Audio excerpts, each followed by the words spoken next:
Yo, what's up mga bossing? For today's video ay tutorial naman tayo kung paano ginagawa yung ganitong editing mga bossing. Bali AI generated na pala to mga bossing. Sundan nyo na nga lang tong video natin. Let's go!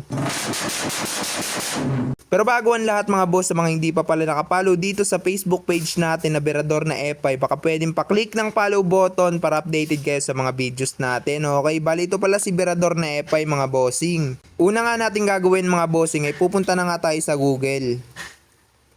Kapag nandito na kayo sa Google mga bossing, search nyo lang yung Gemini o Gemini. Yan, search lang natin yan mga bossing. Kapag na-search nyo na nga yan dito sa unang-una, i-click nyo lang to mga bossing. Kapag nandito na nga kayo mga bossing, pupunta naman tayo sa notes. Yan, nandito kasi yung sinave natin mga bossing. Bali, ilalagay ko na lang pala to sa comment section mga bossing. Copy-paste nyo na lang.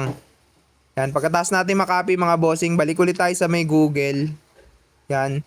Ipipaste na natin dito mga bossing. Dito sa bandang left side mga bossing, may kita nyo yung plus sign na yan. Click lang natin yan. Tapos upload files. Yan, click lang natin yung upload files. Pagkatapos photos and videos. Ngayon naman mga boss, maghanap tayo ng picture na pwede natin gamitin. Sample lang to mga bossing. Ito. Pagkatapos nyan mga boss, pipindutin na natin tong arrow sign sa may bandang right side. Yan, click lang natin yan. Yan, antayin lang natin mga bossing dahil naglo-loading pa. Ayan mga boss, di ba napakabilis lang, halos mga 10 seconds or 15 seconds lang makukuha nyo na agad yung pina-edit natin. Ayun mga bossing, napaka-solid. Solid mga bossing.